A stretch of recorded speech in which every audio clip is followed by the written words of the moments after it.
ਵਾਹਿਗੁਰੂ जी का खालसा वाहिगुरू जी की फतेह। TV84 ਦੇ ਸਾਰੇ ਦਰਸ਼ਕ ਤੇ ਸਰੋਤੇ ਜਿਹੜੇ ਇਸ ਵਕਤ ਸਾਡੇ ਨਾਲ ਨਾਰਥ ਅਮਰੀਕਾ ਦੇ ਵਿੱਚੋਂ ਜੁੜੇ ਹੋਏ ਆ ਜਾਂ ਫਿਰ ਫੇਸਬੁੱਕ ਰਾਹੀਂ ਦੁਨੀਆ ਭਰ ਦੇ ਵਿੱਚ ਬੈਠ ਕੇ ਸਾਨੂੰ ਦੇਖ ਜਾਂ ਸੁਣ ਰਹੇ ਆ, ਉਹਨਾਂ ਸਾਰਿਆਂ ਦਾ ਮੈਂ ਅਮਰਵੀਰ ਸਿੰਘ ਅੱਜ ਇਸ ਸਪੈਸ਼ਲ ਪ੍ਰੋਗਰਾਮ ਦੇ ਵਿੱਚ ਤਹਿ ਦਿਲੋਂ ਸਵਾਗਤ ਕਰਦਾ।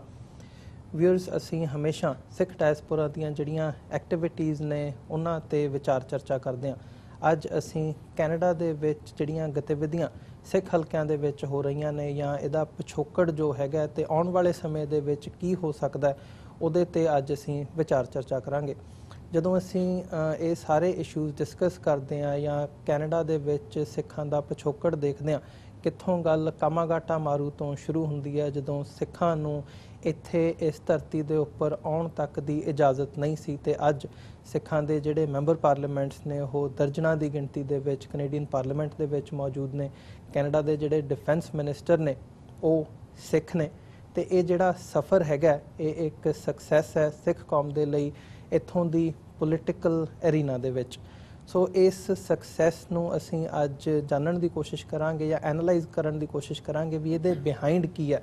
ਸਕਸੈਸ ਸਾਰਿਆਂ ਨੂੰ ਨਜ਼ਰ ਆਉਂਦੀ ਹੈ ਪਰ ਉਹਦੇ ਪਿੱਛੇ ਜਿਹੜੀ ਮਿਹਨਤ ਹੁੰਦੀ ਹੈ, ਜਿਨ੍ਹਾਂ ਲੋਕਾਂ ਨੇ ਕੰਮ ਕੀਤਾ ਹੁੰਦਾ, ਉਹਨਾਂ ਨੇ ਕੀ ਸਟਰਗਲ ਕੀਤਾ ਜਾਂ ਕਿੰਨਾ ਮੁਸ਼ਕਲਾਂ ਦਾ ਸਾਹਮਣਾ ਕਰਕੇ ਉਹ ਅੱਜ ਇਸ ਸਟਰਗਲ ਨੂੰ ਜਾਂ ਸਿੱਖ ਕੌਮ ਨੂੰ ਇਸ ਮੁਕਾਮ ਤੇ ਲੈ ਕੇ ਆਏ ਨੇ। ਸੋ ਅੱਜ ਅਸੀਂ ਇਹੋ ਜਿਹੀ ਇੱਕ ਸ਼ਖਸੀਅਤ ਦੇ ਨਾਲ ਗੱਲਬਾਤ ਕਰਨ ਜਾ ਰਹੇ ਹਾਂ ਇਸ ਸ਼ੋਅ ਦੇ ਵਿੱਚ। ਗੁਰਮੰਤ ਗਰੇਵਾਲ, ਜਿਨ੍ਹਾਂ ਨੇ 1997 ਤੋਂ 2006 ਤੱਕ ਉਹ ਕੈਨੇਡੀਅਨ ਪਾਰਲੀਮੈਂਟ ਦੇ ਵਿੱਚ ਮੈਂਬਰ ਰਹੇ ਆ। ਉਹਨਾਂ ਨੇ ਵੱਖੋ ਵੱਖਰੇ ਅਹੁਦਿਆਂ ਦੇ ਉੱਤੇ ਸਰਵ ਕੀਤਾ ਤੇ ਸਰੀ ਦੇ ਵਿੱਚੋਂ ਜਿਹੜੀਆਂ ਉੱਥੋਂ ਦੀਆਂ ਕੌਂਸਟੀਟੂਐਂਸੀਜ਼ ਨੇ ਉੱਥੋਂ ਕੰਜ਼ਰਵੇਟਿਵ ਪਾਰਟੀ ਦੇ ਥੱਲੇ ਉਹ ਕੈਨੇਡੀਅਨ ਪਾਰਲੀਮੈਂਟ ਦੇ ਵਿੱਚ ਮੈਂਬਰ ਰਹੇ ਆ। ਸੋ ਆਓ ਉਹਨਾਂ ਦੇ ਨਾਲ ਜਿਹੜੀ ਅੱਜ ਦੀ ਗੱਲਬਾਤ ਹੈਗੀ ਹੈ ਉਹ ਸਾਡੇ ਕੋਲ ਸਟੂਡੀਓ ਦੇ ਵਿੱਚ ਇੱਥੇ ਮੌਜੂਦ ਨੇ। ਅੱਜ ਦੀ ਜਿਹੜੀ ਗੱਲਬਾਤ ਦੀ ਹੈਗੀ ਉਹਦੀ ਸ਼ੁਰੂਆਤ ਕਰਦੇ ਹਾਂ। ਗਰੇਵਾਲ ਸਾਹਿਬ, ਤੁਹਾਡਾ ਬਹੁਤ ਬਹੁਤ ਸਵਾਗਤ ਹੈ ਜੀ। ਸਭ ਤੋਂ ਪਹਿਲਾਂ ਫਤਿਹ ਦੀ ਸਾਂਝ ਪਾਈਏ। ਵਾਹਿਗੁਰੂ ਜੀ ਕਾ ਖਾਲਸਾ ਵਾਹਿਗੁਰੂ ਜੀ ਕੀ ਫਤਿਹ। ਅੱਜ ਦੀ ਗੱਲਬਾਤ ਦੀ ਸ਼ੁਰੂਆਤ ਤੋਂ ਪਹਿਲਾਂ ਮੈਂ ਸਾਡੇ ਜਿਹੜੇ ਦਰਸ਼ਕ ਨੇ ਉਹਨਾਂ ਦੇ ਲਈ ਵੀ ਦੱਸ ਦਿਆਂ ਵੀ ਜਿਵੇਂ ਮੈਂ ਸਕਸੈਸ ਦੀ ਗੱਲ ਕੀਤੀ ਹੈ ਵੀ ਉਹਦੇ ਬਿਹਾਈਂਡ ਇੱਕ ਸਟਰਗਲ ਹੁੰਦੀ ਹੈ। ਸੋ ਉਸ ਸਟਰਗਲ ਦੇ ਵਿੱਚ ਗੁਰਮੰਤ ਗਰੇਵਾਲ ਦਾ ਆਪਣਾ ਇੱਕ ਪਰਸਨਲ ਯੋਗਦਾਨ ਵੀ ਹੈ ਤੇ ਇੱਕ ਜਦੋਂ ਅਸੀਂ ਕਮਿਊਨਿਟੀ ਦੇ ਤੌਰ ਤੇ ਦੇਖਦੇ ਹਾਂ ਉਹ ਤਾਂ ਅੱਜ ਸਾਡੇ ਸਾਹਮਣੇ ਹੀ ਹੈਗਾ। ਸੋ ਗੁਰਮੰਤ ਗਰੇਵਾਲ ਦੀ ਜੇ ਗੱਲ ਕਰਨੀ ਹੋਵੇ ਤਾਂ ਇੱਕ ਟਾਈਮ ਤੇ 2003 ਦੇ ਵਿੱਚ Canadian prime minister Stephen Harper ਵੱਲੋਂ ਗੁਰਮੰਤ ਗਰੇਵਾਲ ਨੂੰ ਕੈਨੇਡੀਅਨ ਪਾਰਲੀਮੈਂਟ ਦਾ ਆਇਰਨ ਮੈਨ ਕਹਿ ਕੇ ਇਹਨਾਂ ਨੂੰ ਸੰਬੋਧਨ ਕੀਤਾ ਗਿਆ ਸੀ। ਇਹ ਮਾਣ ਦਿੱਤਾ ਗਿਆ ਸੀ iron man of Canadian parliament. So ਉਹ ਜਿਹੜੀ ਵੀਡੀਓ ਹੈਗੀ ਆ ਉਹਨਾਂ ਦੀ ਉਹ ਮੈਂ ਸਾਡੀ ਟੈਕਨੀਕਲ ਟੀਮ ਨੂੰ ਕਹੂੰਗਾ ਇੱਕ ਵਾਰ ਉਹ ਪਲੇ ਕਰ ਦੇਣ ਤੇ ਉਸ ਤੋਂ ਬਾਅਦ ਜਿਹੜੀ ਅੱਜ ਦੀ ਸਾਡੀ ਗੱਲਬਾਤ ਹੈਗੀ ਆ ਉਹਦੀ ਅਸੀਂ ਸ਼ੁਰੂਆਤ ਕਰਾਂਗੇ। All of us in this chamber worked very hard, but I want to mention something special about our colleague, the member for Surrey Central. He became an MP in 5 years and 8 months after immigrating to Canada, 2005 days, a record in Canadian history. Today he has been an MP for exactly the same period of time. During his 2 terms, in addition to serving his constituents well in the second most populous riding in the country, he has made a significant contribution to our parliament. He not only actively participates in debates, he's in fact one of the most frequent speakers in the House. He's introduced scores of motions and bills, among them recognizing foreign academic credentials, whistleblowers protection, disallowance procedure for regulations, and eliminating GST on top of other taxes. He's been our Deputy House Leader and 4 times elected co-chair of the Joint House-Senate Committee on Scrutiny of Regulations. And I should say one of the only 2 opposition members to chair any committee. And, Mr. Speaker, he has broken a parliamentary record for consecutive voting attendance. It's no wonder that we call him on this special day the Iron Man of the Canadian Parliament. Yeah.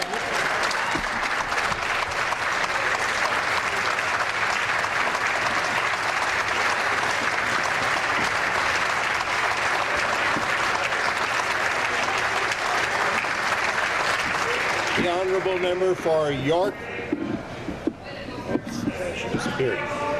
Sorry. The honourable member for Sydney, Victoria. Viewers, ਜਿਵੇਂ ਕਿ ਤੁਸੀਂ ਇਹ video ਦੇਖੀ ਹੈ ਅੱਜ ਤੋਂ ਤਕਰੀਬਨ 20 ਸਾਲ ਪਹਿਲਾਂ, ਇਹ ਉਹ ਸਮਾਂ ਸੀ ਜਦੋਂ ਕੈਨੇਡੀਅਨ ਪਾਰਲੀਮੈਂਟ ਦੇ ਵਿੱਚ ਸਿੱਖਾਂ ਦੀ ਨੁਮਾਇੰਦਗੀ ਨਾ ਮਾਤਰ ਸੀ।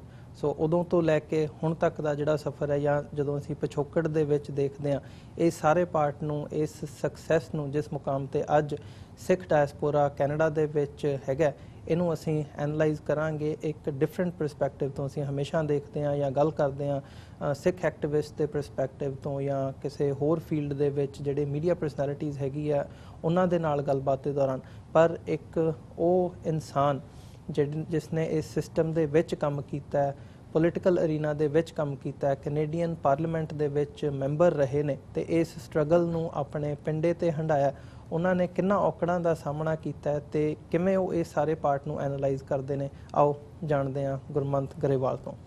ਹਾਂਜੀ ਗਰੇਵਾਲ ਸਾਹਿਬ, ਗੱਲਬਾਤ ਦੀ ਸ਼ੁਰੂਆਤ ਕਰੀਏ। ਸਭ ਤੋਂ ਪਹਿਲਾਂ ਤਾਂ ਤੁਹਾਡਾ ਬਹੁਤ ਬਹੁਤ ਧੰਨਵਾਦ, ਤੁਸੀਂ ਆਪਣਾ ਸਮਾਂ ਕੱਢਿਆ ਤੇ ਸਾਡੇ ਸਟੂਡੀਓ ਦੇ ਵਿੱਚ ਇੱਥੇ ਪਹੁੰਚੇ ਹੋ। ਥੈਂਕ ਯੂ, ਮੇਰੇ ਲਈ ਬਹੁਤ ਮਾਣ ਦੀ ਗੱਲ ਹੈ। Thank you.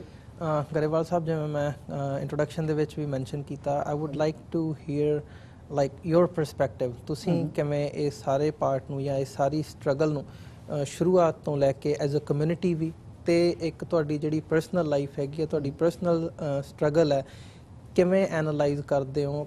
ਜੇ ਪਿਛਲੇ ਸਾਰੇ 20 25 30 ਸਾਲਾਂ ਦਾ ਅਸੀਂ ਟਾਈਮ ਪੀਰੀਅਡ ਦੇਖਣਾ ਹੋਵੇ, ਸਿੱਖ ਕਿੱਥੇ ਇੱਕ ਖਲੋਤੇ ਸੀ ਤੇ ਅੱਜ ਕਿਸ ਮੁਕਾਮ ਤੇ ਆ ਕੇ ਪਹੁੰਚੇ ਆ, ਇਹਨੂੰ ਤੁਸੀਂ ਆਪਣੇ ਪਰਸਪੈਕਟਿਵ ਤੋਂ ਕਿਵੇਂ ਦੇਖਦੇ ਹੋ? ਦੇਖੋ, ਪਿਛਲੇ 100 ਸਾਲ ਤੋਂ ਤਕਰੀਬਨ ਜਿਹੜੀ ਕੈਨੇਡਾ ਦੇ ਵਿੱਚ ਸਿੱਖਾਂ ਦੀ ਹਿਸਟਰੀ ਜਾਂ ਨਾਰਥ ਅਮਰੀਕਾ ਦੇ ਵਿੱਚ ਸਿੱਖਾਂ ਦੀ ਹਿਸਟਰੀ ਹੈ, ਸਿੱਖਾਂ ਨੇ ਬੜੀਆਂ ਡਿਸਕ੍ਰਿਮੀਨੇਸ਼ਨ ਦਾ ਸਾਹਮਣਾ ਕੀਤਾ, ਪਰ ਬਿਸਾਈਡਸ ਦੈਟ ਉਹਨਾਂ ਦੀ ਮਿਹਨਤ ਦਾ ਸਦਕਾ, ਉਹਨਾਂ ਦੀ ਡਿਟਰਮੀਨੇਸ਼ਨ ਦਾ ਸਦਕਾ, ਹਾਰਡ ਵਰਕ ਤੇ ਕਰੈਕਟਰ ਦਾ ਸਦਕਾ ਸਿੱਖਾਂ ਨੇ ਆਪਣਾ ਨਾਰਥ ਅਮਰੀਕਾ ਦੇ ਵਿੱਚ ਬਲਕਿ ਦੁਨੀਆ ਦੇ ਵਿੱਚ ਨਾਂ ਬਣਾਇਆ।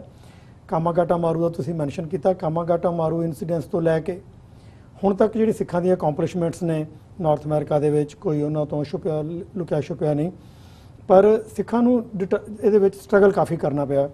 ਸਰੀ ਦੇ ਵਿੱਚ ਸਿੱਖਾਂ ਦੀ ਲਾਰਜੈਸਟ ਕਨਸੈਂਟਰੇਸ਼ਨ ਹੈ ਐਟ ਵਨ ਟਾਈਮ, ਤੇ ਸਿੱਖਾਂ ਦੀ ਜਿਹੜੀ ਨੁਮਾਇੰਦਗੀ ਹੈ ਸਰੀ ਦੇ ਵਿੱਚ ਕੋਈ ਕਿਸੇ ਵੀ ਲੈਵਲ ਤੇ ਸਿੱਖਾਂ ਦੀ ਨੁਮਾਇੰਦਗੀ ਨਹੀਂ ਸੀ ਪਹਿਲਾਂ। ਮੈਂ ਸਰੀ ਦੇ ਵਿੱਚੋਂ ਪਹਿਲਾ ਸਿੱਖ ਇਲੈਕਟਡ ਹਾਂ ਜਿਹੜਾ ਕਿਸੇ ਫੈਡਰਲ ਪ੍ਰੋਵਿੰਸ਼ੀਅਲ ਜਾਂ ਮਿਊਨਿਸਪਲ ਲੈਵਲ ਤੇ ਪਹਿਲਾਂ ਕੋਈ ਸਿੱਖ ਇਲੈਕਟਡ ਨਹੀਂ ਸੀਗਾ ਜੀ। ਤੇ ਉਸ ਟਾਈਮ ਦੇ ਉੱਤੇ ਜਦੋਂ ਅਸੀਂ ਪੋਲੀਟੀਕਲੀ ਇਨਵੋਲਵਮੈਂਟ ਆਪਦੀ ਦੇਖਦੇ ਸੀਗੇ ਤਾਂ ਸਾਨੂੰ ਕਾਫੀ ਸਾਹਮਣਾ ਕਰਨਾ ਪੈਂਦਾ ਸੀ। ਕੋਈ ਕਹਿੰਦਾ ਤੁਸੀਂ ਆਪਣਾ ਨਾਂ ਬਦਲ ਲਓ, ਗੋਰਿਆਂ ਵਾਲਾ ਨਾਂ ਰੱਖ ਲਓ। ਜੀ, ਮੈਂ ਆਪਣੇ ਗੁਰਮੰਤ ਸਿੰਘ ਗਰੇਵਾਲ ਦੇ ਨਾਂ ਦੇ ਨਾਲ ਹੀ ਥਰੂ ਆਊਟ ਪੋਲੀਟਿਕਸ ਦੇ ਵਿੱਚ ਰਿਹਾ, ਕੋਈ ਗੈਰੀ ਜਾਂ ਕੋਈ ਹੋਰ ਨਾਂ ਨਹੀਂ ਰੱਖਿਆ। ਤੇ ਜਦੋਂ ਇਲੈਕਟ ਹੋਏ ਤਾਂ ਉਸ ਤੋਂ ਬਾਅਦ ਪਾਰਲੀਮੈਂਟ ਦੇ ਵਿੱਚ ਪਹੁੰਚੇ ਤਾਂ ਮੇਰੇ ਤੋਂ ਪਹਿਲਾਂ 2 MP ਹੋਰ ਸਨ, ਇੱਕ ਤਾਂ ਦਸਤਾਰਧਾਰੀ ਸਰਦਾਰ ਗੁਰਬਖਸ਼ ਸਿੰਘ ਮੱਲੀ ਤੇ ਆਪੋਜੀਸ਼ਨ ਦੇ ਵਿੱਚ ਮੈਂ ਪਹਿਲਾ MP ਸੀਗਾ। ਤੇ ਉਸ ਟਾਈਮ ਦੇ ਉੱਤੇ ਪਾਰਲੀਮੈਂਟ ਦੇ ਵਿੱਚ ਵੀ ਸਾਡੀ ਦਿੱਖ ਤਾਂ ਜ਼ਰੂਰ ਸੀ ਜੀ, ਪਰ ਜਿਹੜੇ ਕੰਟੈਂਟਸ ਤੇ ਐਕਸ਼ਨ ਸੀਗਾ ਉਹ ਕਾਫੀ ਵੀਕ ਸੀਗਾ, ਕਿਉਂਕਿ ਪਹਿਲਾਂ ਕੋਈ ਸਿੱਖ ਪਾਰਲੀਮੈਂਟ 'ਚ ਨਹੀਂ ਸੀਗੇ ਜੀ। ਤੇ ਮੈਂ ਇਹ ਦੇਖਿਆ ਕਿ ਸਾਨੂੰ ਜਿਹੜੇ ਇੱਥੋਂ ਦੇ ਲਾਅ ਮੇਕਰਸ ਨੇ, ਡਿਪਲੋਮੈਟਸ ਨੇ ਜਾਂ ਬਾਹਰਲੇ ਦੇਸ਼ਾਂ ਦੇ ਐਂਬੈਸਡਰ ਨੇ, ਸੈਨੇਟਰਸ ਨੇ, ਬਿਊਰੋਕਰੈਟਸ ਨੇ, ਉਹਨਾਂ ਨੂੰ ਸਿੱਖੀ ਬਾਰੇ ਨੌਲੇਜ ਨਹੀਂ। ਕਦੇ ਕੋਈ ਦਸਤਾਰ ਦਾ ਇਸ਼ੂ, ਕਦੇ ਕੋਈ ਕਿਰਪਾਨ ਦਾ ਇਸ਼ੂ, ਏਅਰਪੋਰਟਾਂ ਦੇ ਇਸ਼ੂ, ਇਹ ਬੜੀ ਵੱਡੀ ਪ੍ਰੋਬਲਮ ਸੀ। ਤੇ ਕਈ ਇਦਾਂ ਦੀ ਆਰਗੇਨਾਈਜੇਸ਼ਨਸ ਨੇ ਜਿੱਥੇ ਸਿੱਖਾਂ ਦੇ ਲਈ ਕੰਮ ਕਰਨ ਦੇ ਲਈ ਅਜੇ ਤੱਕ ਕੋਈ ਮਨਾਹੀ ਸੀ, ਜਿਸ ਤਰ੍ਹਾਂ BC ਫੈਰੀ ਦੇ ਵਿੱਚ ਫਾਰ ਐਗਜ਼ਾਮਪਲ, ਤੇ ਜਿਹੜੇ ਟੈਕਨੀਕਲ ਉਹਨਾਂ ਦਾ ਸੈਕਸ਼ਨ ਹੈ। ਇਸੇ ਤਰ੍ਹਾਂ ਹੀ ਹਾਰਡ ਹੈਟ ਦੀ ਪ੍ਰੋਬਲਮ ਸੀਗੀ, ਕਈ ਜਗ੍ਹਾ ਤੇ ਹਾਰਡ ਹੈਟ ਅਵੇਅਰ ਕਰਨਾ ਪੈਂਦਾ ਸੀਗਾ ਜੀ, ਈਵਨ ਜਿਹੜੇ ਡਰਾਈਵਰਸ ਟੈਕਨੀਕਲ ਫੀਲਡ ਦੇ ਵਿੱਚ ਨੇ। ਤੇ ਮੈਂ ਇਹ ਸੋਚਿਆ ਕਿ ਸਾਨੂੰ ਪਾਰਲੀਮੈਂਟ ਦੇ ਵਿੱਚ ਵਿਸਾਖੀ ਮਨਾਉਣੀ ਚਾਹੀਦੀ ਹੈ, ਉਹਦੇ ਵਿੱਚ ਸਾਨੂੰ ਫੋਕਸ ਕਰਨਾ ਚਾਹੀਦਾ ਕਿ ਸਿੱਖਾਂ ਦੀਆਂ ਅਕੰਪਲਿਸ਼ਮੈਂਟਸ ਕੀ ਨੇ, ਸਾਡੇ ਸਿੱਖੀ ਦੇ ਪ੍ਰਿੰਸੀਪਲਸ ਕੀ ਨੇ ਵਗੈਰਾ ਵਗੈਰਾ।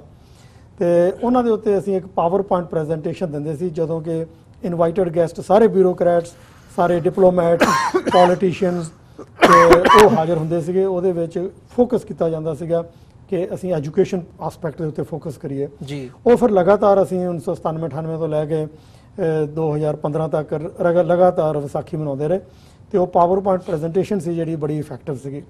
ਉਸ ਤੋਂ ਬਾਅਦ ਫਿਰ ਇੱਕ ਪਾਰਲੀਮੈਂਟ ਦੇ ਵਿੱਚ ਮੋਸ਼ਨ ਆਇਆ ਜਿੱਥੇ ਸਿੱਖਾਂ ਦੀ ਕੰਟਰੀਬਿਊਸ਼ਨ, ਵਿਸਾਖੀ ਦੀ ਮਹੱਤਤਾ ਤੇ 5 ਕਕਾਰਾਂ ਦੀ ਰੈਕੋਗਨੀਸ਼ਨ।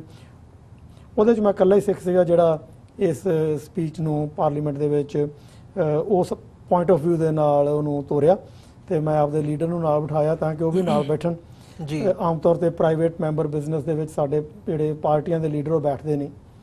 ਸੋ ਇਸ ਤਰ੍ਹਾਂ ਕਈ ਚੀਜ਼ਾਂ ਕਰਕੇ ਕਈ ਸਟੈਪ ਲੈ ਕੇ ਸਾਹਮਣਾ ਕਰਨਾ ਪਿਆ। ਪਹਿਲਾਂ ਤਾਂ ਗ੍ਰਾਸ ਰੂਟਸ ਲੈਵਲ ਤੇ ਆਪੋਜੀਸ਼ਨ ਕਾਫੀ ਸੀ ਜੀ, ਜਿਹੜੇ ਰੈਡਨੈਕ ਏਰੀਆਜ਼ ਨੇ।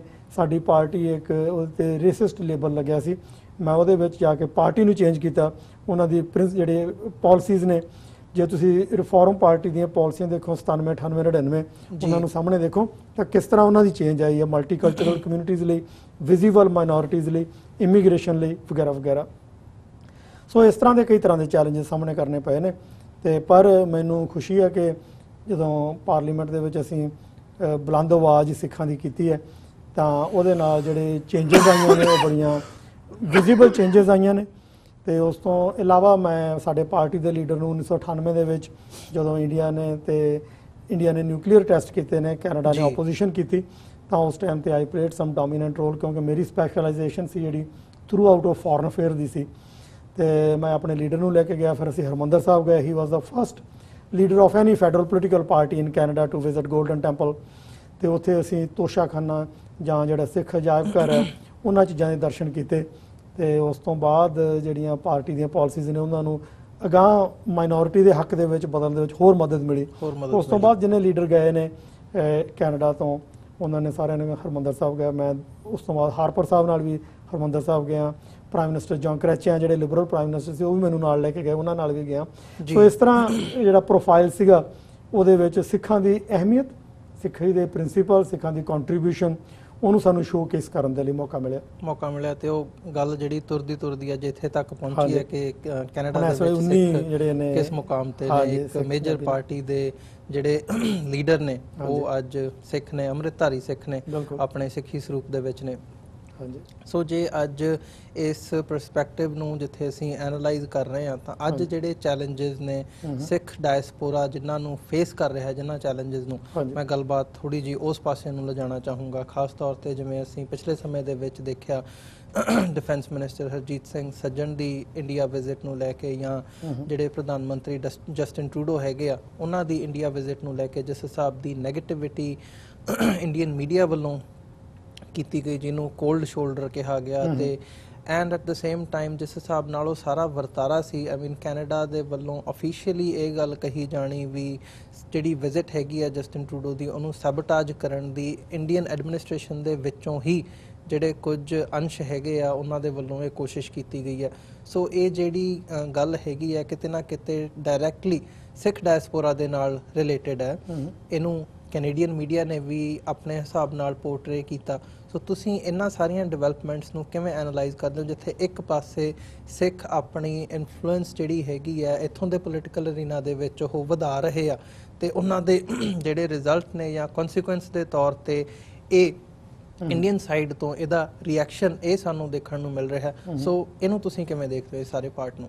ਦੇਖੋ, ਸਭ ਤੋਂ ਪਹਿਲਾਂ ਤਾਂ ਮੈਂ ਇਹ ਗੱਲ ਕਹਿਣੀ ਚਾਹੁੰਦਾ ਕਿ ਮੈਂ ਟਰੂਡੋ ਸਾਹਿਬ ਦੇ ਜਿਹੜਾ ਵਿਜ਼ਿਟ ਸੀਗਾ the most talked about visit ਉਹਦੇ ਚ ਮੈਂ ਸ਼ਾਮਲ ਨਹੀਂ ਸੀ ਤੇ ਮੈਂ ਇਸ ਪਾਰਟੀ ਦੇ ਜਿਹੜੇ ਸਾਰੀ ਅਰੇਂਜਮੈਂਟ ਹੋਇਆ ਪ੍ਰਾਈਮ ਮਿਨਿਸਟਰ ਸਾਹਿਬ ਦਾ ਇੰਡੀਆ ਜਾਣ ਦੇ ਲਈ ਉਹਦੇ ਵਿੱਚ ਇਨਵੋਲਵ ਨਹੀਂ ਸੀਗਾ।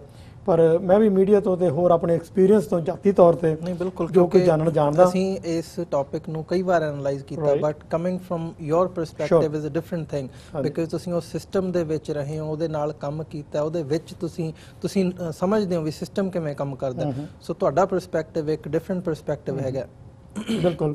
ਦੇਖੋ, ਜਦੋਂ 1998 ਦੇ ਵਿੱਚ ਮੈਂ ਰੈਫਰ ਕੀਤਾ ਕਿ ਇੰਡੀਆ ਨੇ ਨਿਊਕਲੀਅਰ ਟੈਸਟ ਕੀਤੇ, ਕੈਨੇਡਾ ਵਾਸ ਦਾ ਓਨਲੀ ਕੰਟਰੀ ਇਨ ਦਾ ਵਰਲਡ ਜਿਹਨੇ ਫਾਰਮਲੀ ਪ੍ਰੋਟੈਸਟ ਕੀਤਾ ਤੇ ਕੰਪਲੇਂਟ ਕੀਤੀ ਜੀ। ਉਸ ਟਾਈਮ ਤੇ ਕੈਨੇਡਾ ਦੇ ਵਿੱਚ ਮੈਂ ਫੋਰਨ ਅਫੇਅਰ ਦਾ ਕ੍ਰਿਟਿਕ ਸੀਗਾ। ਮੈਂ ਬਰੀਫਿੰਗ ਲਈ ਤੇ ਇੱਕ ਡਾਇਰੈਕਟਰ ਨੇ ਮੈਨੂੰ ਇਹ ਦੱਸਿਆ ਕਿ ਕੈਨੇਡਾ ਦੀ ਇਹ ਪਾਲਿਸੀ ਹੈ ਕਿ doesn't matter what the issue is against India and Pakistan they are going to vote against it in United Nations for example.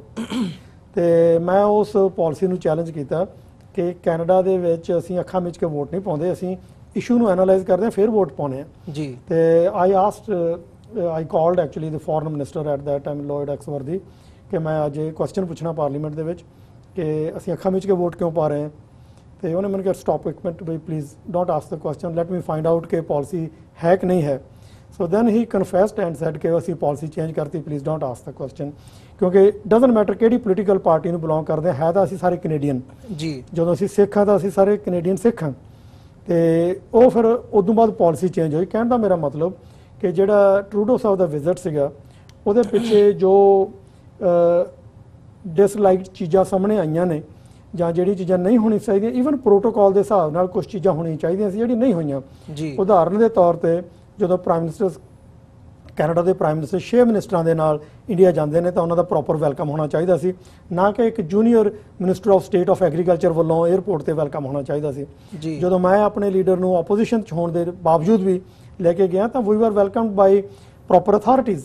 We had meetings with prime minister, we had a briefing from president of India, special meeting nuclear policy ਦੇ ਉੱਤੇ president of India ਨੇ ਸਾਨੂੰ 3 ਜਿਹੜੇ ਅਸੀਂ member ਸੀਗੇ, leader, ਮੈਂ ਤੇ ਇੱਕ ਹੋਰ MP, ਸਾਨੂੰ ਦਿੱਤੀ ਉਹਨਾਂ ਨੇ ਜੀ। ਤੇ ਉਸ ਟਾਈਮ ਦੇ ਉੱਤੋਂ ਮੈਂ ਇਹ ਅੰਦਾਜ਼ਾ ਲਾ ਰਿਹਾ ਕਿ ਇੰਡੀਆ ਦੇ ਵਿੱਚ ਕਾਫੀ ਬਿਟਰਨੈਸ ਸੀ ਕੈਨੇਡਾ ਬਾਰੇ ਕਿ ਇਹਨਾਂ ਨੇ ਕੰਪਲੇਂਟ ਕਿਉਂ ਕੀਤੀ ਹੈ ਨਿਊਕਲੀਅਰ ਪਾਲਿਸੀ ਦੇ ਬਾਰੇ, ਇੰਡੀਆ ਬਾਰੇ।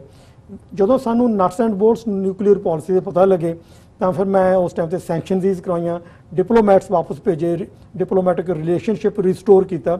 ਸੋ ਮੇਰੀ ਜਿਹੜੀ ਇਨਵੋਲਵਮੈਂਟ ਹੈ ਉਹਦੇ ਤੋਂ ਮੈਂ ਇਹ ਕਨਕਲੂਡ ਕਰ ਰਿਹਾ ਕਿ ਲਿਬਰਲ ਪਾਰਟੀ ਦੇ ਜਿਹੜੇ ਆਰਗੇਨਾਈਜ਼ਰ ਸੀਗੇ, ਇੱਕ ਤਾਂ ਉਹਨਾਂ ਨੇ ਪ੍ਰੋਪਰ ਆਰਗੇਨਾਈਜ਼ ਨਹੀਂ ਕੀਤਾ ਸਾਰੀਆਂ ਚੀਜ਼ਾਂ ਜਿਸ ਤਰ੍ਹਾਂ ਪ੍ਰੋਟੋਕਾਲ ਦੇ ਹਿਸਾਬ ਨਾਲ ਹੋਣੀ ਚਾਹੀਦੀਆਂ ਸੀਗੀਆਂ। In retrospect they should have done better planning, ਜਿਹੜੀ ਕਿ ਨਹੀਂ ਕੀਤੀ। ਹੁਣ ਜਿਹੜੀ ਮੋਦੀ ਸਾਹਿਬ ਨੇ ਵੈਲਕਮ ਕੀਤਾ ਟਰੂਡੋ ਸਾਹਿਬ ਨੂੰ, ਉਹ 5ਵੇਂ ਦਿਨ ਜਾ ਕੇ ਕੀਤਾ। That could have been the first day. ਜੇ ਟਰੰਪ ਸਾਹਿਬ ਜਾਂ ਕਲਿੰਟਨ, ਪ੍ਰੈਜ਼ੀਡੈਂਟ ਕਲਿੰਟਨ ਇੰਡੀਆ ਗਏ ਨੇ ਤਾਂ ਉਹਨਾਂ ਨੂੰ ਕਿਸ ਤਰੀਕੇ ਨਾਲ ਟਰੀਟ ਕੀਤਾ, ਜਾਂ ਕਰੈਚਿਆ ਜਾਂ ਹਾਰਪਰ ਗਏ ਨੇ ਦੋਨੋਂ ਪ੍ਰਾਈਮ ਮਿਨਿਸਟਰ, ਉਹਨਾਂ ਨੂੰ ਕਿਸ ਤਰੀਕੇ ਨਾਲ ਟਰੀਟ ਕੀਤਾ, ਤਾਂ ਮੇਰਾ ਖਿਆਲ ਹੈ ਕਿ ਉਹਦੇ 'ਚ ਪਲੈਨਿੰਗ ਦੇ ਵਿੱਚ ਵੀ ਕੋਈ ਨਾ ਕੋਈ ਵੀਕਨੈਸਿਸ ਰਹਿ ਗਈਆਂ। ਨੰਬਰ 2, ਜਿਹੜੇ ਇਸ਼ੂ ਓਰੀਐਂਟਡ ਚੀਜ਼ਾਂ ਨੇ, ਹੁਣ ਪਹਿਲਾਂ ਉਸ ਤੋਂ ਪਹਿਲਾਂ 3-4 ਮਿਨਿਸਟਰ ਜਾ ਕੇ ਆਏ ਨੇ ਜਿਨ੍ਹਾਂ ਨੂੰ ਪ੍ਰੋਪਰਲੀ ਇੰਟਰਵਿਊ ਵਗੈਰਾ ਨਹੀਂ ਮਿਲੀਆਂ ਚੀਫ ਮਿਨਿਸਟਰ ਆਫ ਪੰਜਾਬ ਵੱਲੋਂ ਜਾਂ ਇੰਡੀਅਨ ਗੌਰਮੈਂਟ ਦੇ ਅਫੀਸ਼ੀਅਲਸ ਵੱਲੋਂ। ਉੱਥੋਂ ਇਹਨਾਂ ਨੂੰ ਲਰਨ ਕਰਨਾ ਚਾਹੀਦਾ ਸੀਗਾ ਕਿ ਅਸੀਂ ਜੇ ਆਪਣੇ ਮਿਨਿਸਟਰ ਭੇਜੇ ਨੇ ਉੱਥੇ ਸਾਨੂੰ ਉਹਨਾਂ ਨੇ ਕੋਲਡ ਸ਼ੋਲਡਰ ਦਿੱਤਾ, ਤਾਂ ਅਸੀਂ ਪਹਿਲਾਂ ਜਿਹੜੇ ਇਦਾਂ ਦੇ ਪੁਆਇੰਟਸ ਨੇ ਉਹਨਾਂ ਨੂੰ ਕਲੀਨ ਆਊਟ ਕਰਕੇ ਰਸਤਾ ਸਮੂਥ ਕਰੀਏ, ਫਿਰ ਪ੍ਰਾਈਮ ਮਿਨਿਸਟਰ ਇੰਡੀਆ ਵਿਜ਼ਿਟ ਕਰਨ। ਇਸ ਤੋਂ ਇਲਾਵਾ ਜਿਹੜੇ ਫ੍ਰੀ ਟ੍ਰੇਡ ਐਗਰੀਮੈਂਟ ਆ ਇੰਡੀਆ ਦੇ ਨਾਲ, ਉਹਦੀਆਂ 8-9 ਮੀਟਿੰਗਾਂ 10 ਮੀਟਿੰਗਾਂ ਹੋ ਚੁੱਕੀਆਂ ਨੇ, ਉਹ ਅਜੇ ਸਿਰੇ ਨਹੀਂ ਲੱਗਿਆ। ਫਿਰ ਜਿਹੜੇ ਨਿਊਕਲੀਅਰ ਟੈਸਟ ਵੇਲੇ NPT ਤੇ CTBT, ਉਹਨਾਂ ਦੇ ਉੱਤੇ ਜਿਹੜੇ ਸਿਗਨੇਚਰ ਹੋਣੇ ਸੀਗੇ ਉਹ ਵੀ ਅਜੇ ਕਿਸੇ ਪਾਸੇ ਸਿਰੇ ਨਹੀਂ ਸੀ ਲੱਗੇ, ਉਹਨਾਂ ਨੂੰ ਅਸੀਂ ਉੱਥੇ ਹੀ ਛੱਡ ਦਿੱਤਾ। ਪਰ ਜਿਹੜਾ ਫ੍ਰੀ ਟ੍ਰੇਡ ਐਗਰੀਮੈਂਟ ਸੀਗਾ ਉਹਦਾ ਪੁਆਇੰਟ A ਤੋਂ ਪੁਆਇੰਟ B ਤੱਕ ਗਏ ਸੀ, ਪੁਆਇੰਟ B ਤੋਂ C ਤੱਕ ਨੈਕਸਟ ਪ੍ਰਾਈਮ ਮਿਨਿਸਟਰ ਨੂੰ ਲੈ ਕੇ ਜਾਣਾ ਸੀ। ਤੇ ਇੰਡੀਆ ਤੇ ਕੈਨੇਡਾ ਦੇ ਵਿੱਚ ਸਾਡਾ ਜਿਹੜਾ ਡਾਇਸਪੋਰਾ ਇੰਨਾ ਸਟਰੋਂਗ ਹੈ ਕਿ 1.5 ਮਿਲੀਅਨ ਦੇ ਕਰੀਬ ਸਿੱਖ ਨੇ ਜਿਹੜੇ ਅਨਅਫੀਸ਼ੀਅਲੀ ਉਹ ਇੰਡੀਆ ਦੇ ਵਿੱਚ, ਕੈਨੇਡਾ ਦੇ ਵਿੱਚ ਰਹਿੰਦੇ ਨੇ। ਹਾਲਾਂਕਿ ਜਿਹੜਾ ਸਟੈਟਸ ਕੈਨੇਡਾ ਦੀ ਫਿਗਰਸ ਨੇ ਉਹ ਘੱਟ ਨੇ। ਆਈ ਬਲੀਵ ਕਿ ਉਹਦੇ 'ਚ ਕੁਝ ਵੀਕਨੈਸ ਹੈ, ਸਿਸਟਮ ਉਹਨੂੰ ਪ੍ਰੋਪਰਲੀ ਰੈਕਗਨਾਈਜ਼ ਨਹੀਂ ਕੀਤਾ। ਜਿਹੜੀਆਂ ਅਸੀਂ ਡਾਇਰੈਕਟਰੀਆਂ ਦੇ ਹਿਸਾਬ ਨਾਲ ਜਾਂ ਸਿੱਖਾਂ ਦੇ ਨਗਰ ਕੀਰਤਨਾਂ ਤੇ ਜਾਂ ਅਦਰਵਾਈਜ਼ ਅਸੀਂ ਗੈਸ ਕਰ ਸਕਦੇ ਹਾਂ ਕਿੰਨੀ ਪੋਪੂਲੇਸ਼ਨ ਉਹ ਜ਼ਿਆਦਾ। ਤੇ ਇੰਨਾ ਡਾਇਸਪੋਰਾ ਹੋਣ ਦੇ ਬਾਵਜੂਦ ਸਾਡਾ ਜਿਹੜਾ ਇਨਫਲੂਐਂਸ ਹੈ ਕੈਨੇਡਾ ਦੇ ਵਿੱਚ ਸਿਗਨੀਫੀਕੈਂਟ ਹੈ, ਪਰ ਇੰਡੀਆ ਦੇ ਵਿੱਚ ਜਿਹੜੇ ਸਿੱਖਾਂ ਨੂੰ ਪ੍ਰੋਪਰਲੀ ਜਾਂ ਸਾਡੇ ਇੰਡੀਅਨ ਡਾਇਸਪੋਰਾ ਨੂੰ ਨਾ ਤਾਂ ਕੈਨੇਡਾ ਨੇ ਪ੍ਰੋਪਰਲੀ ਯੂਟਿਲਾਈਜ਼ ਕੀਤਾ, ਨਾ ਇੰਡੀਅਨ ਗਵਰਨਮੈਂਟ ਨੇ ਕੀਤਾ। Every Indian could be playing the role like ambassadors do. ਦੋਨਾਂ ਕੰਟਰੀਆਂ ਦੇ ਰਿਲੇਸ਼ਨਸ਼ਿਪ ਪੀਪਲ ਟੂ ਪੀਪਲ ਤੇ ਗਵਰਨਮੈਂਟ ਟੂ ਗਵਰਨਮੈਂਟ ਜਿਹੜੇ ਨੇ ਉਹ ਗਵਰਨਮੈਂਟਾਂ ਨਾਲ ਰਿਲੇਸ਼ਨਸ਼ਿਪ ਬਿਲਡ ਕਰਨੇ ਆ, ਕਲਚਰ ਸ਼ੇਅਰ ਕਰਦੇ ਆ, ਉਹਨਾਂ ਚੀਜ਼ਾਂ ਦੇ ਉੱਤੇ ਵੀ ਕੁਝ ਵੀਕਨੈਸਿਸ ਰਹੀਆਂ ਨੇ, ਉਹਨੂੰ ਪ੍ਰੋਪਰ ਯੂਟਿਲਾਈਜ਼ ਕਰਨਾ ਚਾਹੀਦਾ। ਸੋ ਬਾਟਮ ਲਾਈਨ ਇਹ ਹੈ ਕਿ ਇੱਕ ਤਾਂ ਪ੍ਰੋਪਰ ਪਲੈਨਿੰਗ, ਇੱਕ ਸਾਡੀ ਜਿਹੜੀ ਸਟ੍ਰੈਟੇਜਿਕ ਇਨਵੋਲਵਮੈਂਟ ਹੈ ਉਹ, ਤੇ ਤੀਸਰਾ ਕਿ ਜਿਹੜੇ ਗਵਰਨਮੈਂਟ ਟੂ ਗਵਰਨਮੈਂਟ ਇਸ਼ੂਜ਼ ਸੀਗੇ ਉਹਨਾਂ ਨੂੰ ਵਿਚਾਲੇ ਛੱਡਿਆ ਗਿਆ, ਉਹਨਾਂ ਨੂੰ ਪ੍ਰੋਪਰਲੀ ਰਿਜ਼ੋਲਵ ਕਰਕੇ ਉਹਨਾਂ ਨੂੰ ਕਲੀਅਰ ਕੱਟ ਐਂਡ ਨਹੀਂ ਦਿੱਤਾ ਗਿਆ। ਉਹਨਾਂ ਦੇ ਕਰਕੇ ਜਿਹੜਾ ਉਹ ਕਹਿੰਦੇ ਨੇ ਅਪਸ ਐਂਡ ਡਾਊਨਸ ਜਿਹੜੇ ਰਿਲੇਸ਼ਨਸ਼ਿਪਸ ਨੇ ਉਹਨਾਂ ਦਾ ਅਸਰ ਪ੍ਰਾਈਮ ਮਿਨਿਸਟਰ ਦੇ ਵਿਜ਼ਿਟ ਦੇ ਉੱਪਰ ਪਿਆ।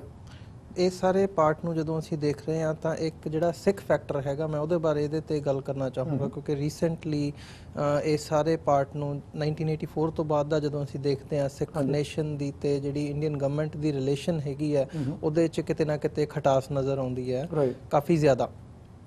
ਤੇ ਅੱਜ ਦੀ ਡੇਟ ਦੇ ਵਿੱਚ ਜਿਹੜੀਆਂ ਸਿੱਖਾਂ ਦੀਆਂ ਐਕਟੀਵਿਟੀਜ਼ ਹੈਗੀਆਂ ਨੇ ਉਹਨਾਂ ਨੂੰ ਸਾਰਿਆਂ ਨੂੰ ਕਿਤੇ ਨਾ ਕਿਤੇ ਇੰਡੀਅਨ ਗਵਰਨਮੈਂਟ ਵੱਲੋਂ ਜਾਂ ਮੀਡੀਆ ਵੱਲੋਂ ਡਾਇਰੈਕਟਲੀ ਉਹਨੂੰ ਟੈਰਰਿਜ਼ਮ ਦੇ ਨਾਲ ਜੋੜ ਕੇ ਪੇਸ਼ ਕੀਤਾ ਜਾਂਦਾ।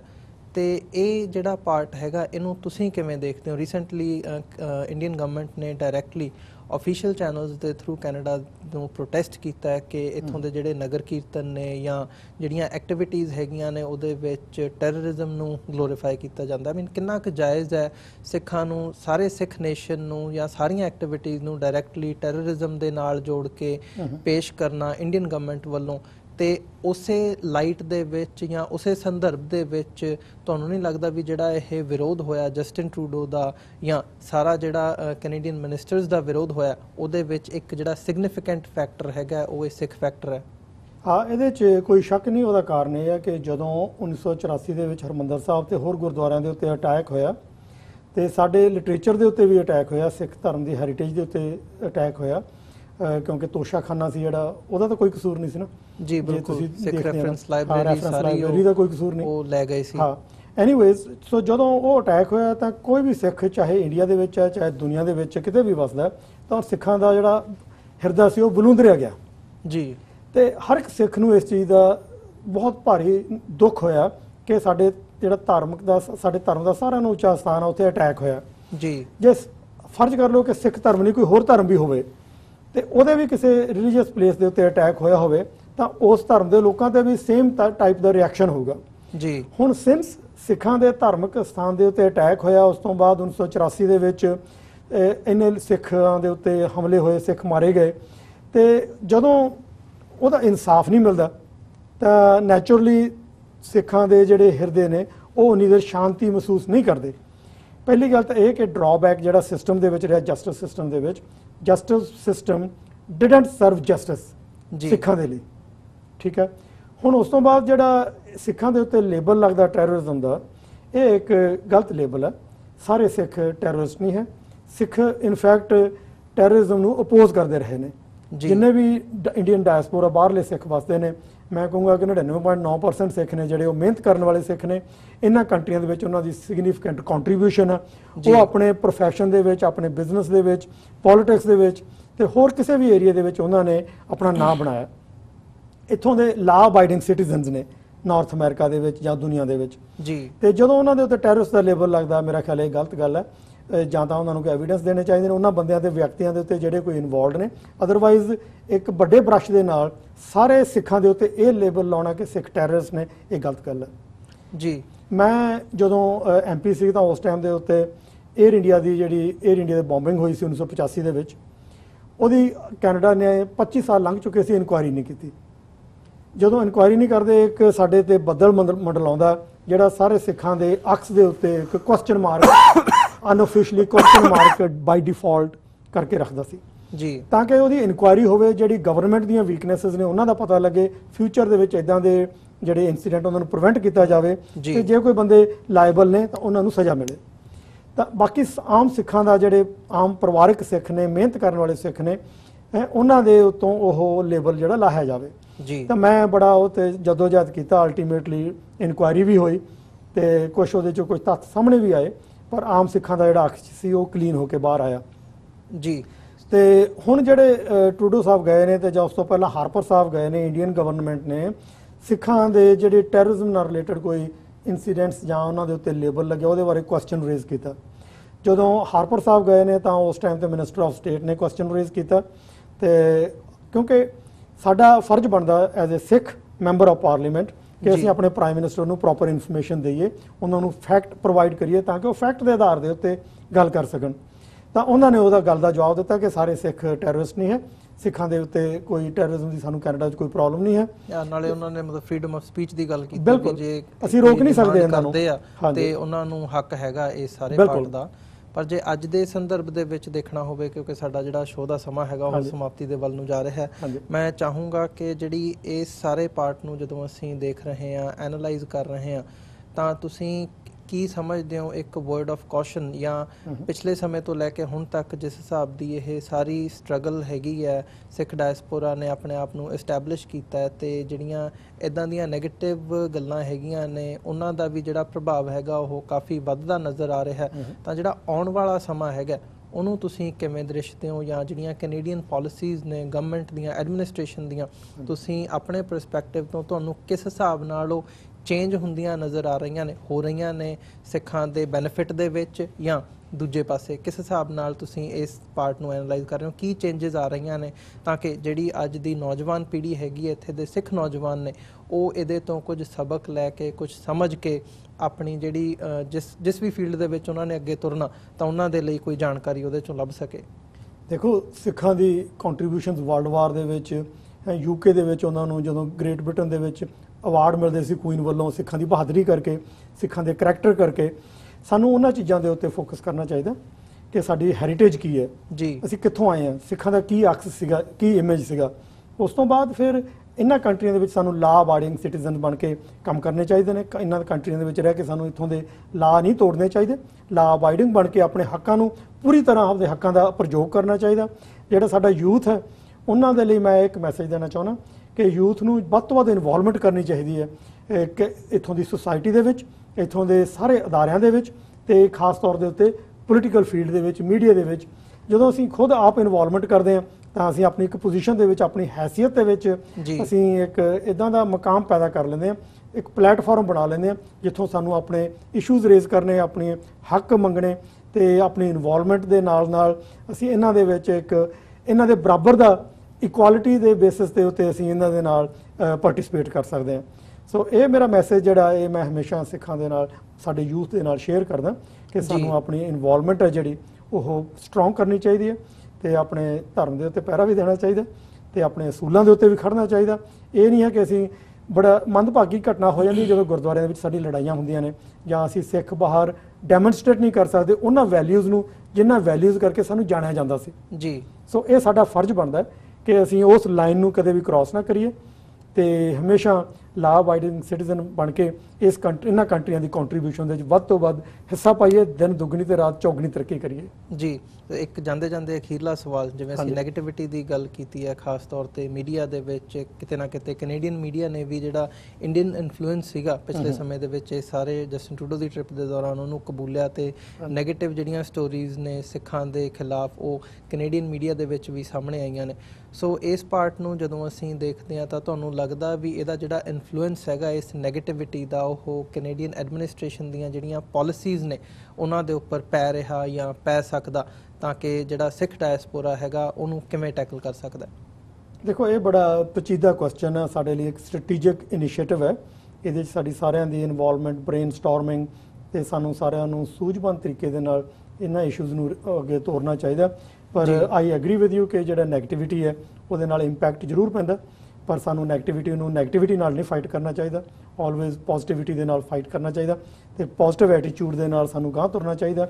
ਜੇ ਸਾਡੇ ਨਾਲ ਜਿੱਥੇ ਵਧੀਕੀਆਂ ਪਾਸਟ 'ਚ ਇੰਨੀਆਂ ਹੋਈਆਂ ਨੇ, ਹੁਣ ਵੀ ਹੋ ਰਹੀਆਂ ਵਧੀਕੀਆਂ, ਉਹਨਾਂ ਦੇ ਲਈ ਸਾਨੂੰ ਆਪਣੇ ਸਟ੍ਰੈਟੇਜਿਕ ਤਰੀਕੇ ਦੇ ਨਾਲ ਵਧੀਆ ਵਿਜ਼ਨ ਦੇ ਕੇ, ਵਧੀਆ ਡਾਇਰੈਕਸ਼ਨ ਦੇ ਕੇ ਸਾਡੇ ਯੂਥ ਨੂੰ ਤੇ ਸਾਡੇ ਜਿਹੜੇ ਅਦਾਰੇ ਨੇ ਉਹ ਵੀ ਸਾਡੇ ਨਾਲ ਪਾਰਟਿਸਿਪੇਟ ਕਰਨ, ਸਾਨੂੰ ਸਪੋਰਟ ਕਰਨ ਇਹਨਾਂ ਇਸ਼ੂਜ਼ ਦੇ ਉੱਤੇ, ਤੇ ਅਸੀਂ ਚੰਗੇ ਤਰੀਕੇ ਦੇ ਨਾਲ ਇਹਨੂੰ ਬਿਹਾਈਂਡ ਦਾ ਸੀਨ ਬ੍ਰੇਨ ਸਟਾਰਮਿੰਗ ਕਰਕੇ ਵਧੀਆ ਤਰੀਕੇ ਦੇ ਨਾਲ ਚਲਾਈਏ। ਜੀ ਬਿਲਕੁਲ। ਗੁਰਮੰਤ ਸਿੰਘ ਗਰੇਵਾਲ ਜੀ, ਤੁਹਾਡਾ ਬਹੁਤ ਬਹੁਤ ਧੰਨਵਾਦ। ਤੁਸੀਂ ਆਪਣਾ ਸਮਾਂ ਕੱਢ ਕੇ ਸਟੂਡੀਓ ਦੇ ਵਿੱਚ ਆਏ ਹੋ ਤੇ ਇੱਥੇ ਸਾਡੇ ਨਾਲ ਇਹਨਾਂ ਸਾਰੇ ਇਸ਼ੂਜ਼ ਦੇ ਉੱਪਰ ਇੱਕ ਡਿਫਰੈਂਟ ਪਰਸਪੈਕਟਿਵ ਤੋਂ ਵਿਚਾਰਾਂ ਦੀ ਸਾਂਝ ਪਾਈ ਹੈ, ਖਾਸ ਤੌਰ ਤੇ ਜਿਹਦੇ 'ਚ ਤੁਹਾਡਾ ਆਪਣਾ ਪਰਸਨਲ ਯੋਗਦਾਨ ਵੀ ਹੈ। ਇਸ ਸਾਰੀ ਸਿੱਖ ਡਾਇਸਪੋਰਾ ਦੀ ਜਿਹੜਾ ਅੱਜ ਮੁਕਾਮ ਹੈਗਾ ਉਹਦੇ ਵਿੱਚ ਤੁਹਾਡਾ ਆਪਣਾ ਯੋਗਦਾਨ ਹੈ ਤੇ ਐਜ਼ ਅ ਕਮਿਊਨਿਟੀ ਤੁਸੀਂ ਕਿਵੇਂ ਸੋਚਦੇ ਹੋ? ਬਹੁਤ ਬਹੁਤ ਧੰਨਵਾਦ ਇਹਦੇ ਲਈ ਤੁਹਾਡਾ। ਤੇ ਸਾਡੇ ਜਿਹੜੇ ਦਰਸ਼ਕ ਹੈਗੇ ਆ, ਅੰਤ ਦੇ ਵਿੱਚ ਮੈਂ ਉਮੀਦ ਕਰਦਾ ਕਿ ਅੱਜ ਦੀ ਜਿਹੜੀ ਸਾਡੀ ਗੱਲਬਾਤ ਸੀਗੀ ਗੁਰਮੰਤ ਸਿੰਘ ਗਰੇਵਾਲ ਹੋਰਾਂ ਦੇ ਨਾਲ ਉਹ ਤੁਹਾਨੂੰ ਜ਼ਰੂਰ ਪਸੰਦ ਆਈ ਹੋਵੇਗੀ ਤੇ ਆਉਣ ਵਾਲੇ ਸਮੇਂ ਦੇ ਵਿੱਚ ਇਦਾਂ ਦੀਆਂ ਹੀ ਵਿਚਾਰ ਚਰਚਾਵਾਂ ਲੈ ਕੇ ਤੁਹਾਡੀ ਕਚਹਿਰੀ ਦੇ ਵਿੱਚ ਅਸੀਂ ਦੁਬਾਰਾ ਹਾਜ਼ਰ ਹੁੰਦੇ ਰਹਾਂਗੇ। ਅੱਜ ਦੇ ਸ਼ੋਅ ਦੇ ਵਿੱਚ ਅਸੀਂ ਤੁਹਾਡੇ ਕੋਲੋਂ ਇੱਥੇ ਹੀ ਇਜਾਜ਼ਤ ਚਾਹਾਂਗੇ ਤੇ ਤੁਹਾਡਾ ਬਹੁਤ ਬਹੁਤ ਧੰਨਵਾਦ ਗਰੇਵਾਲ ਸਾਹਿਬ। ਅੰਤ ਦੇ ਵਿੱਚ ਫਤਿਹ ਦੀ ਸਾਂਝ ਪਾਈਏ ਜੀ। Thank you. ਵਾਹਿਗੁਰੂ ਜੀ ਕਾ ਖਾਲਸਾ, ਵਾਹਿਗੁਰੂ ਜੀ ਕੀ ਫਤਿਹ।